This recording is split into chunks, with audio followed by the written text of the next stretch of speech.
Hello, my name's Andrew Davies and I lead the West Valleys region for New Wine Cymru and also part of the core team of New Wine Cymru. I want to share some things just to bring encouragement to you at this time, this strange time that we find ourselves in. And I want to take the encouragement from Acts 27. It's a passage which has been living with me for a little while. I just want to pick out a few things from it. It's all about Paul's last journey. And this is a journey that God has already spoken to Paul about. This is a journey that God came and said to him while he was in prison that you will go to Rome and stand before Caesar. And you would think, well, if God has spoken it, then surely it's going to be a nice trip. Surely Paul, who's done these amazing things in serving God, surely he deserves a lovely Mediterranean cruise at the end of his ministry.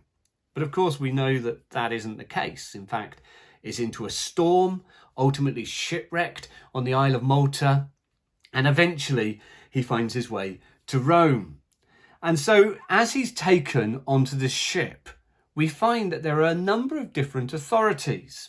And we see this in verse 10, where Paul speaks to all those there. Paul says this, "Sirs, I perceive that this voyage will be of injury and much loss, not only for the cargo and the ship, but also for our lives." But the centurion paid more attention to the pilot and to the owner of the ship than to Paul himself. And so they set sail. And what we see here, this is around about late October. And at this time, shipping in the Mediterranean between November and March was forbidden. And so they're right on the edge of really the dangerous zone. And Paul is saying, don't go. But of course, you've got a centurion. He carries military authority. You've got the pilot, the captain. He carries maritime authority. And you've got the owner. He carries commercial authority. And these authorities are the ones that are going to be listened to at the moment. But Paul carries spiritual authority. And before the storm, no one's going to listen to Paul. Why would you? What would he know about this? But when they're in the storm, we see things change. When they're in where there is no hope, people start to listen to spiritual authority. And this is how Luke describes it, and I love this. It's so descriptive. It's almost Shakespearean, or should we say Shakespeare is well Lucian. "When neither sun nor stars appeared for many days, and no small tempest lay on us, all hope of being saved was at last abandoned.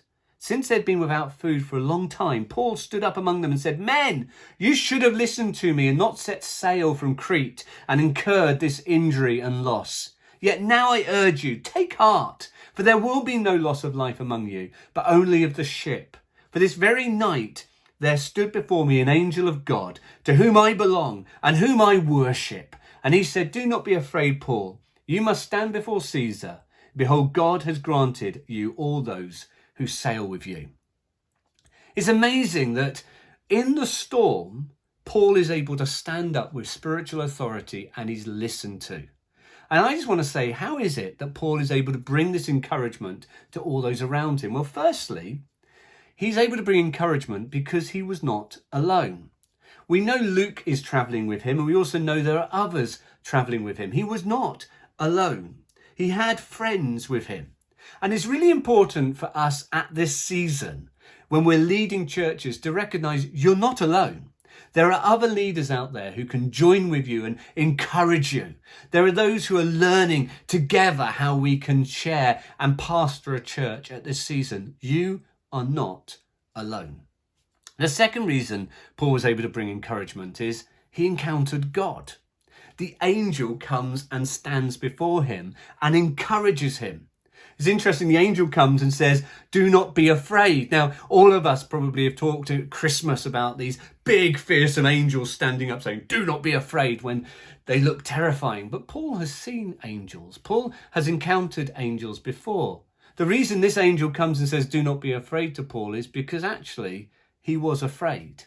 And he needed the encouragement to encounter God, to say, do not be afraid. This is a season we need to take time to encounter him, whether it be in the word of God, whether it be in prayer and ministry, whether it be with others. We need to encounter God so that we can encourage others. Also, Paul knew who he was. He stood up and says, this God who I belong to and whom I worship, who I serve. You know, Paul is speaking not to this group of easygoing, nice people. He's talking to a rough bunch. He's talking to soldiers, sailors. And prisoners. He's talking to the rough characters. Yet he is saying, this is who I belong to. His identity is totally found in God.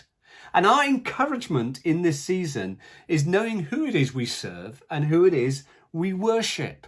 It's God. And then he remembers the promise that God has made him. It's important this season that you remember the promises that God has made to you. The promises God has made to your church. The promises that God has made to this nation. It's important that we're encouraged that God has spoken. And even though this may not be going well, maybe this may not be as we anticipated, his promise will be fulfilled. I also love the fact that God answers prayers. The angel says to Paul, behold, God has granted you all who are sailing with you. Well, that implies that Paul has asked that all who are sailing with him will be saved. That implies that God has listened to Paul's prayer and he says, yes, that is going to happen. You know, this is a time for us to come together and pray. And we're doing the Wednesdays, we're praying for Wales, the world, Wednesdays, praying together. It's important that we know at this time God is inclined his ear and does answer prayer. And these things are done so that Paul is encouraged and then is able to encourage others. Do you notice what he does? Firstly, he's in the storm with those on the boat. He's in the same place. He's going through the same things. He's feeling the same emotions. And at this moment in time, right around this nation and the nations, we're all in the same boat. It's extraordinary when you think, actually, I was speaking to my brother who leads a church in Muscat and a friend who leads a church in Germany, and all of us are facing exactly the same issue. How do we do church online? But actually, our neighbours and our friends and the people in our communities are all facing the same issues of isolation, of facing the same fears. We're in the boat with them. And actually, we can bring encouragement because we're there alongside them. We can bring encouragement by praying for them and asking God to bless them and to meet them. We can show encouragement by showing practical care. Do you notice how Paul gets up and says, it's time to eat? And he breaks the bread and feeds them.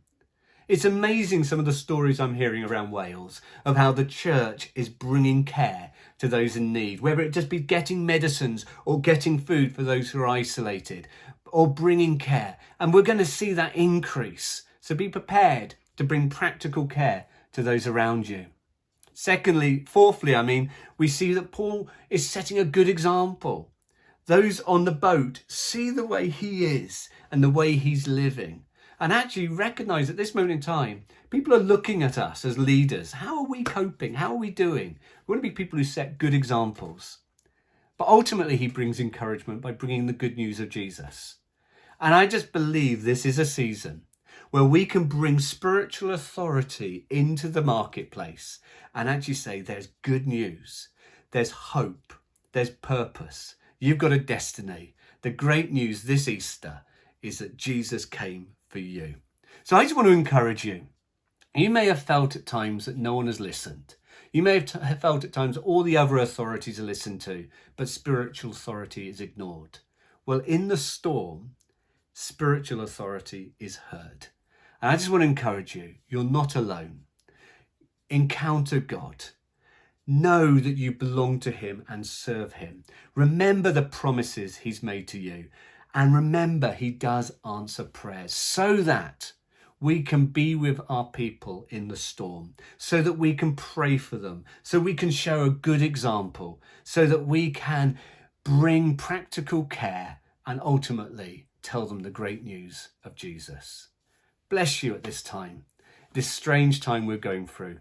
And I just pray God will encourage you and meet with you. Bless you. Thank you.